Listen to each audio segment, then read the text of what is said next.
Welcome to BV9 news bulletin. ముందుగా headlines చూద్దాం.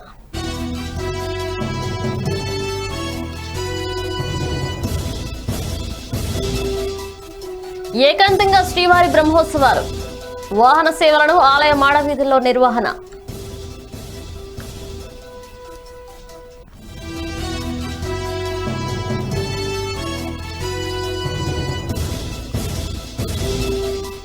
అమరావతి ఉద్యమం నేపథ్యంలో సజ్జల వ్యాఖ్యలు. ఇన్సైడర్ ట్రేడింగ్ జరగలేదంటే సిబిఐ విచారణ కోరాలని సూచన.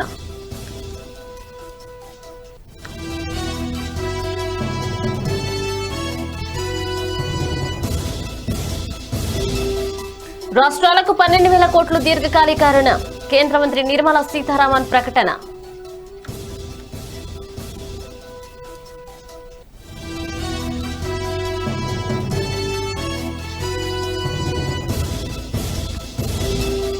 కాకినాడ సమీపంలో తీరం దాటిన తీవ్ర వాయుగుండం, ఏపీ వ్యాప్తంగా విస్తారంగా కురుస్తున్న వర్షాలు.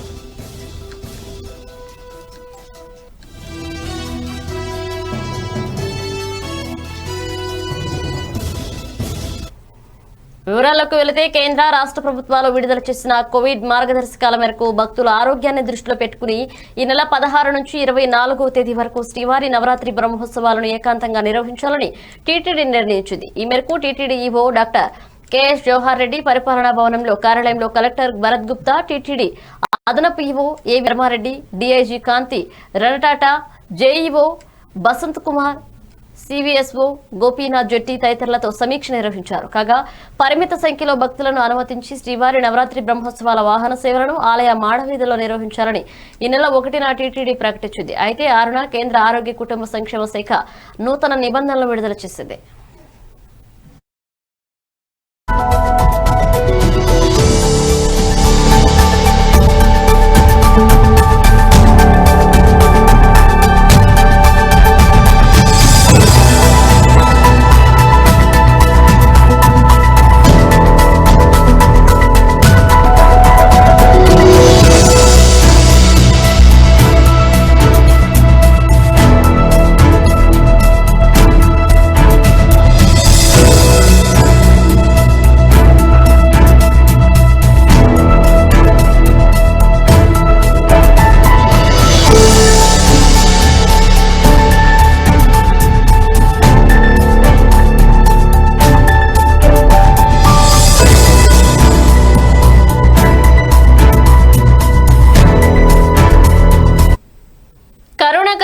దేశ ఆర్థిక వ్యవస్థలో డిమాండ్ పడిపోవడంతో కొనుగోళ్లకు ఊతమిచ్చేందుకు కేంద్ర ప్రభుత్వం కీలక నిర్ణయం తీసుకుంది. కేంద్ర ప్రభుత్వ ఉద్యోగులందరికీ పండుగ అడ్వాన్స్ గా 10,000 చొప్పున ఇవ్వనున్నట్లు కేంద్ర ఆర్థిక మంత్రి నిర్మలా సీతారామన్ సోమవారం ప్రకటించారు.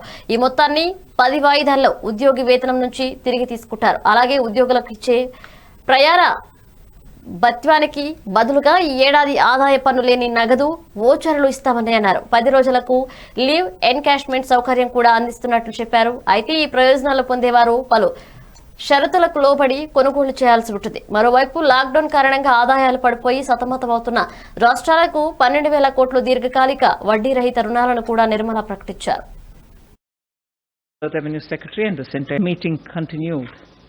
Because on that one agenda, which was agenda number 9A, which had to be discussed, which was left inconclusive last time, so we took it up to further continue the discussion. All states spoke. I have heard Minister was with me, Anurag ji was with me, and the Revenue Secretary and this entire team was there. So discussions went on the issue of the borrowing, the extension of the cess and so on.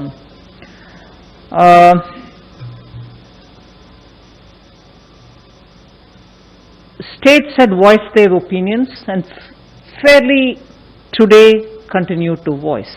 But even with that said, I would say some specific clarifications were asked and they were given also. Many of the clarifications which were asked were on the AG's opinion as regards the borrowing, as regards the council's authority to extend the collection of the cess beyond 5 years. All that was explained as it was discussed and questions were asked. The collection of the cess is inadequate for paying the compensation. And that's absolutely apparent for everyone to see. And because it is something which was never envisaged, the shortfall is now going to have to be. It was only a continuation of the 42nd council meeting, so this is not the 43rd. 42nd meeting continued. Because on that one agenda, which was agenda number అమరావతిలో రైతులు చేస్తున్న ఉద్యమం 300 రోజులకు చేరుకున్న సందర్భంగా TDP నేతలు ప్రత్యేక కార్యక్రమాలకు పిలుపునిచ్చిన సంగతి తెలిసిందే. ఈ నేపథ్యంలో ఏపీ ప్రభుత్వ సలహాదారు సజ్జల రామకృష్ణారెడ్డి ఘాటుగా స్పందించారు. ప్రజలు పాల్గొనే ఉద్యమాలు ఉత్తేజంతో కూడుకుని ఉంటాయని, కానీ ఇవాళ మీరు చేస్తున్న పనులు ఉద్యమం అనే మాటకు అవమానం కలిగించేలా ఉన్నాయని విమర్శించారు. ఇది కేవలం మీడియా ద్వారా జరుగుతున్న ఉద్యమం అని వ్యాఖ్యానించారు. బాగా డబ్బున్న నిర్మాత ఓ చెత్త సినిమా తీసి తానే ఆడించుకుని రికార్డులు బద్దలయ్యాయని వేడుకలు చేసుకున్నట్లుగా ఉందని అభిప్రాయపడ్డారు సజ్జల. కార్యక్రమం అమరావతి ఉద్యమం పేరిట అది 300 రోజులు పూర్తి అయినదనే పేరుతో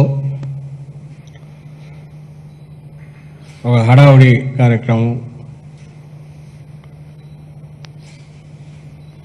మీడియా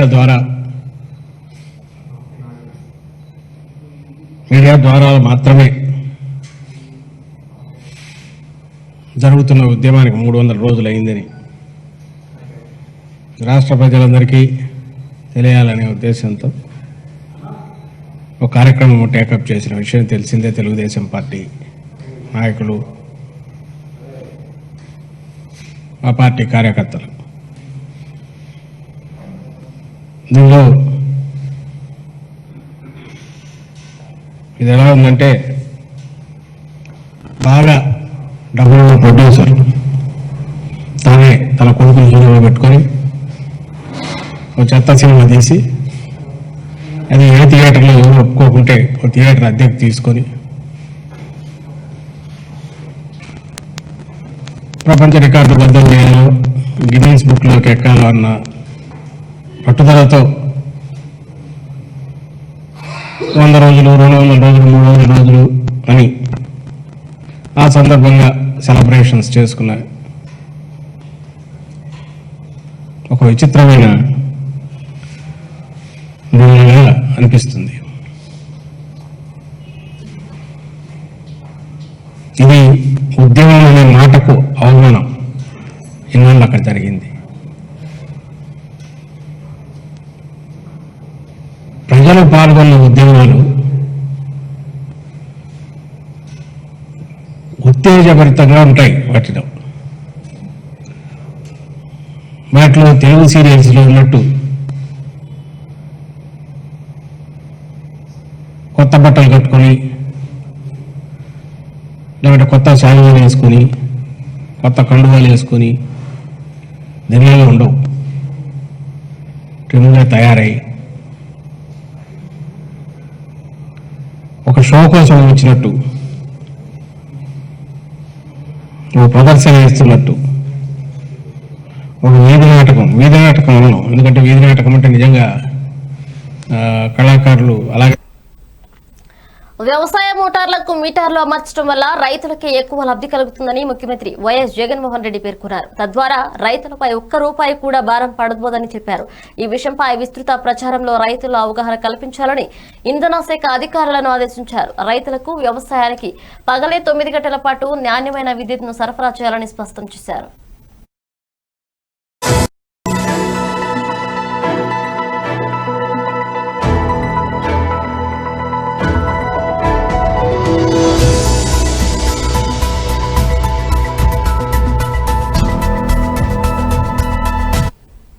అభివృద్ధి పదంలో దూసుకుపోతున్న నియోజకవర్గం గురజాల నియోజకవర్గం అన్నారు శాసనసభ్యులు కాసు మహేష్ రెడ్డి. గురజాల నియోజకవర్గంలో మీ హయాంలో జరిగిన అభివృద్ధి, మా హయాంలో మేము చేసిన అభివృద్ధి గురించి చర్చించడానికి బహిరంగ సభకు సిద్ధమా అని టీడీపీకి సవాల్ విసిరారు ఆయన.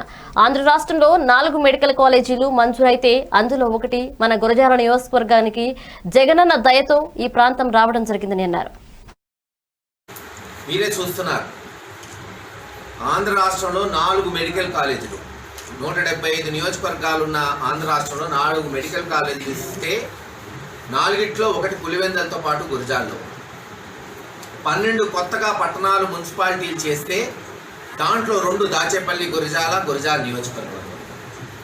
ఈ రోజున గుంటూరు జిల్లాకి ప్రతి ఇంటికి తాగునీటి పథకానికి 400 కోట్లు, అంటే 17 నియోజకవర్గాలున్న గుంటూరు జిల్లాలో 400 కోట్లు సుమారు శాంక్షన్ చేస్తే త్వరలోనే దాచేపల్లి గురజాల పట్టణాలకు కూడా శాంక్షన్ అయ్యేటట్టు చేస్తాం.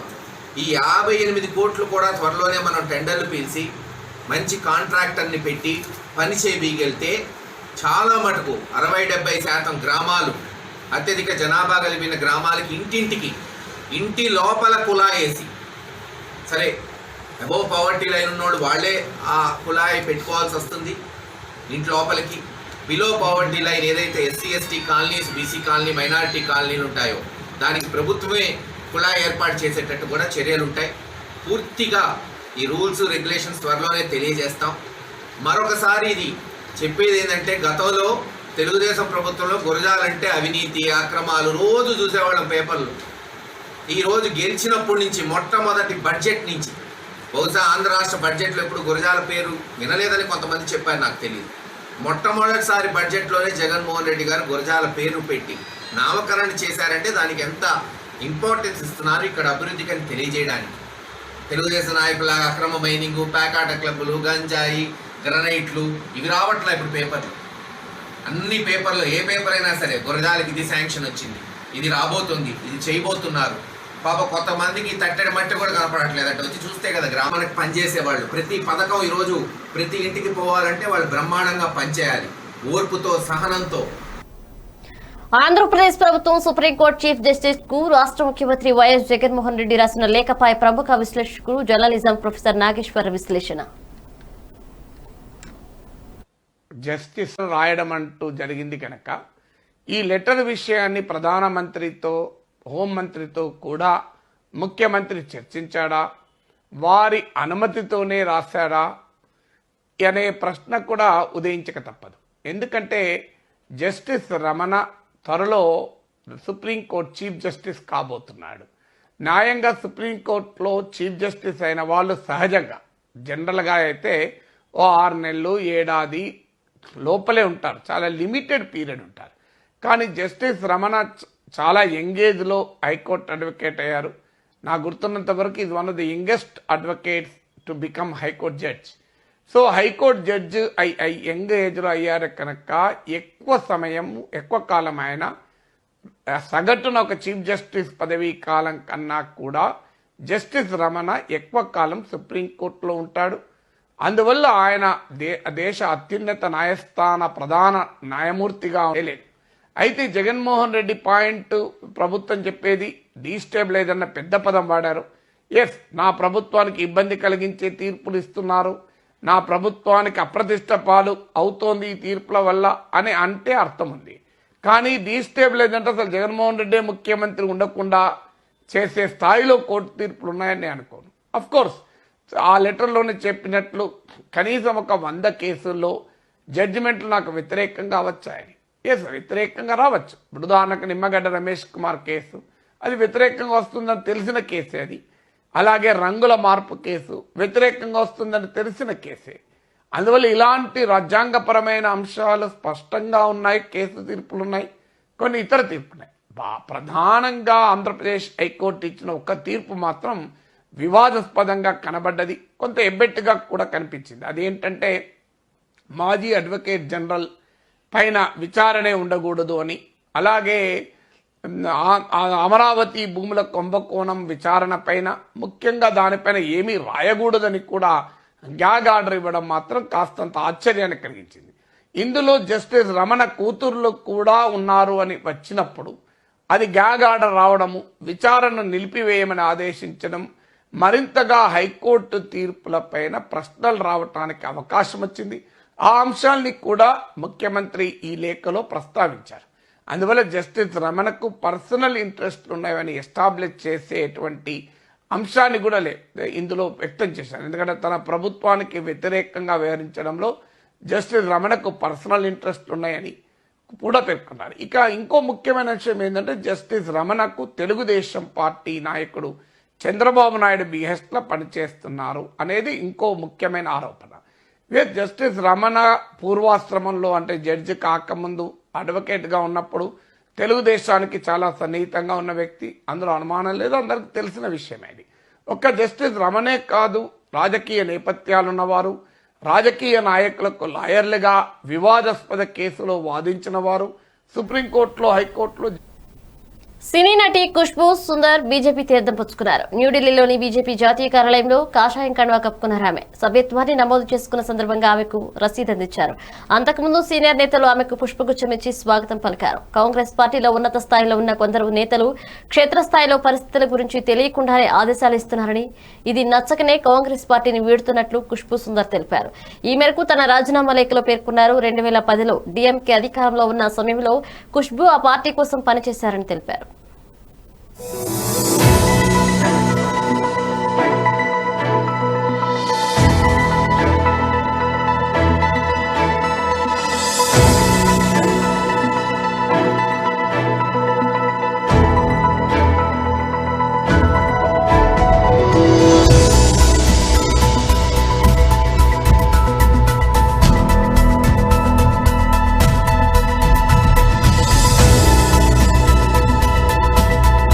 Forward and become a part of Bharatiya Janata Party today, which over a period of time I have come to an understanding that if the nation has to move forward, we need somebody like our Honorable Prime Minister Narendra Modi ji to take the country in the right direction and to its glory.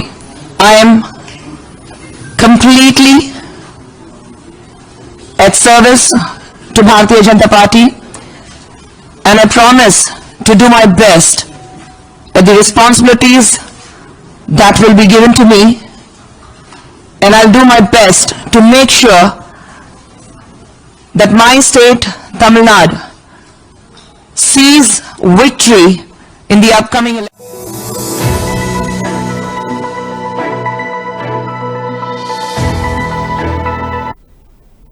Andhra Pradesh ముఖ్యమంత్రి జగన్ పై TDP నేత నారా లోకేష్ తీవ్ర విమర్శలు గుప్పించారు. అమరావతి రైతుల పోరాటం 300వ రోజుకు చేరిన నేపథ్యంలో ఆయన స్పందించారు. వాళ్లకు మద్దతు తెలిపారు. ముందు తరాలకు కూడా మేలు చేయడానికి దార్శనికతతో చేసే పనులు కొన్ని ఉంటాయన్నారు. ఉదాహరణకు రాజధానిగా అమరావతి నిర్మాణం వ్యక్తిగత ప్రయోజనాల కోసం స్వార్థ పనులు చేసే పనులు కొన్ని ఉంటాయన్నారు. అదే 3 రాజధానులు నాటకం. 3 రాజధానులతో వచ్చే ముప్పు తెలుసుకుని అమరావతిని కాపాడుకుందామని చెప్పారు లోకేష్.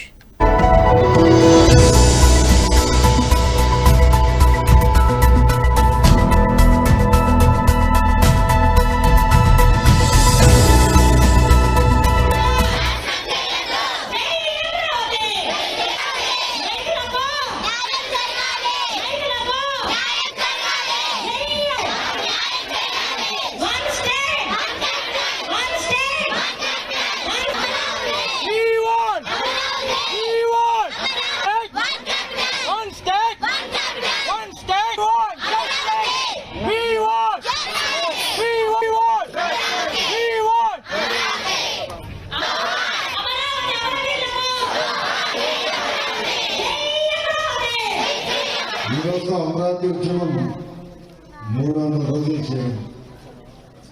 హింసించే రాజు జగన్ రెడ్డి గారు మాట తప్పి మడమ తిరిగి 300 రోజులు ఈరోజు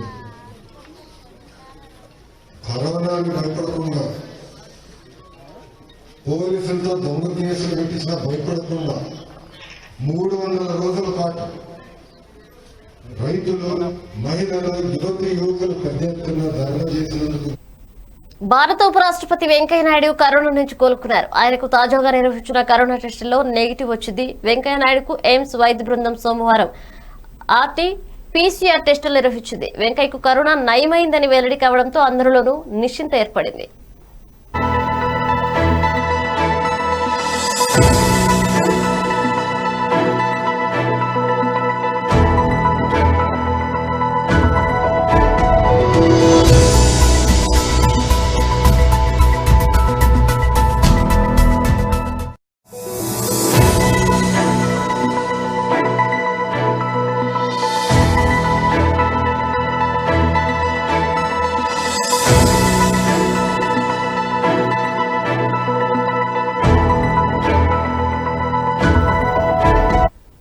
ఇండియాలో కరోనా కేసులు తగ్గుముఖం పడుతున్నాయి. రోజువారీగా నమోదవుతున్న సంఖ్య గణనీయంగా తగ్గుతుంది. గత 24 గంటలు దేశంలో కొత్తగా 55,342 పాజిటివ్ కేసులు నమోదయ్యాయి. దీంతో ఇండియాలో ఇప్పటి వరకు నమోదైన పాజిటివ్ కేసుల సంఖ్య 71.75 లక్షలకు చేరుకుంది. కేంద్ర ఆరోగ్య శాఖ వివరాల ప్రకారం గడిచిన 2 నెలల్లో వైరస్ కేసులు తగ్గడం ఇదే మొదటిసారి. సెప్టెంబర్లో వైరస్ కేసులు పెరిగిన తర్వాత 70,000 కన్నా తక్కువ కేసులు వరుసగా నమోదు కావడం ఇదే ప్రథమం.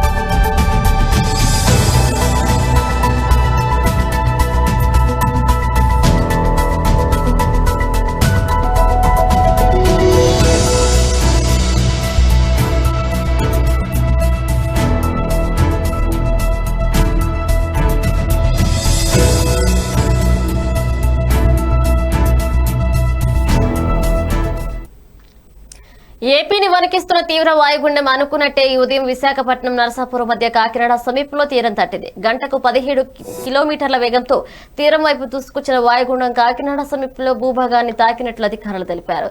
తీరం దాటిన అనంతరం ఇది తొలుత వాయుగుండంగా ఆ తర్వాత అల్పపీడనంగా మారుతుందని పేర్కొన్నారు. ప్రస్తుతం తీరం వెంబడి 65 నుంచి 70 కిలోమీటర్ల వేగంతో గాలులు వీస్తున్నాయి. ఫలితంగా ఏపీ వ్యాప్తంగా విస్తారంగా వర్షాలు కురుస్తున్నాయి.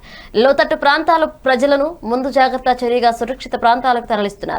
వాయుగుండం ప్రభావంతో కోస్తా, తెలంగాణ, మహారాష్ట్రలోని విదర్భ, మఠట్వార ప్రాంతాల్లోనూ భారీ నుంచి అతి భారీ వర్షాలు కురిసే అవకాశం ఉందని వాతావరణ శాఖ అప్రమత్తం చేసింది.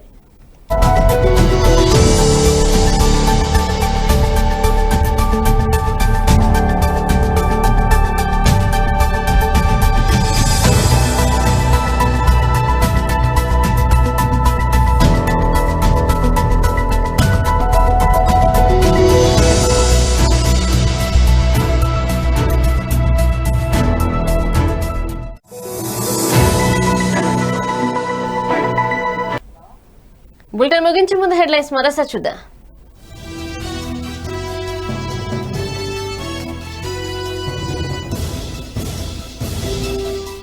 ఏకాంతంగా శ్రీవారి బ్రహ్మోత్సవాలు, వాహన సేవలు, ఆలయ మాడవీధుల్లో నిర్వహణ.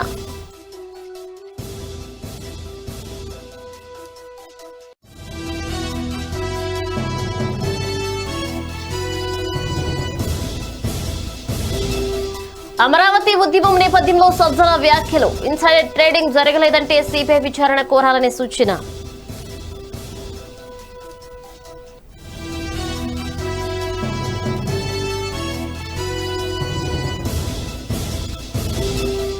రాష్ట్రాలకు 12,000 కోట్లు దీర్ఘకాలిక రుణం, కేంద్ర మంత్రి నిర్మలా సీతారామన్ ప్రకటన.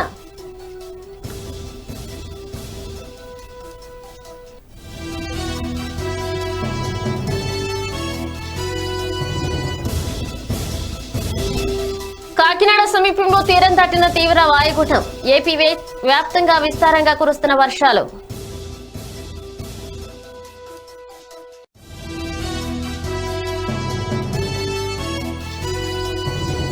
ఇవి bulletin updates. Keep watching BV9 news. నమస్కారం.